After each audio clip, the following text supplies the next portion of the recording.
What is up, YouTube? This is Angel here from Strengthisfirst, and in today's topic, we're going to be talking about taking a break. This video isn't really geared towards beginner lifters, but more so after you've established at least a year of consistency, whether it is your fitness program, sports specific, basketball, baseball, football, etc., or if you're training powerlifting and lifting weights in the gym.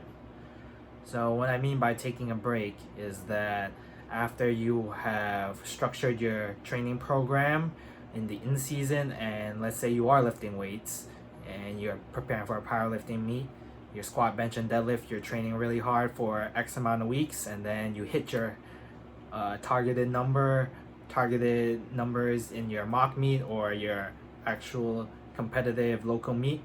Then what do you do after? When I'm talking about taking a break is that you are going back to the basics, going back to the drawing plans, and you are picking deliberate exercises that are not related to your squat, bench, and deadlift. Now, from a lifting standpoint, this might seem counterproductive because we've always followed the law of specificity, whereas if you want to get better at something, you train that exact activity. So, for example, powerlifting, if you want to be a better powerlifter, you got to perform the powerlifting movements.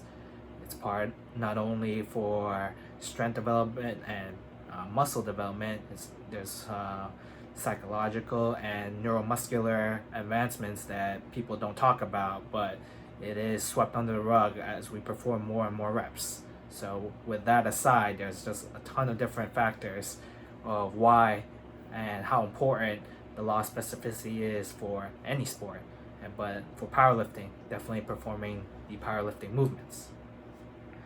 As you pass the beginner stages, I'm just thinking about for myself, what I find that as you just focus so hard on the goal, and sometimes training is not fun, sometimes you get little tweaks that makes it not fun, and you're just really doubting whether or not you can hit certain numbers, and then you get into this toxic cycle of just overthinking, overanalyzing, but really you just want to be the best lifter you can be, and you know you're on the right path because you're doing the things right inside and outside the gym up until the level you think you are. So one bit of advice that I'd like to suggest for you guys to try is that, after you hit your singles and you hit your PRs, or you establish a baseline of your max level lift for your deadlift, for your squat, for your bench, just forego those exercises for a little bit. Make a tiny microcycle or a tiny 6, 8, 10 week program where you replace those movements for a different movement that's similar. So for the squat, you might want to try high bar squat instead of a low bar squat. For the bench press, if your competition grip, you might want to try a narrower grip and without leg drive. For the deadlift, you might want to try the opposite. If you are a sumo deadlifter, you might want to try conventional. But if you're a sumo deadlifter, you might want to try deficit sumos. So just some examples of what you can do if you're lifting weights. For sports, this is what I generally like about sports here in the US, that in high school especially, they definitely highlight this, being a multi-sport athlete. So in the different seasons, once basketball season's over, you can transition into a different sport and you can just develop overall athleticism that's not sport specific but will benefit you to become a better athlete. And you can't go and tell these athletes that them performing these other sports, playing other sports, let's say their main sport's basketball, telling them to play football, tennis, track won't make them a better basketball player.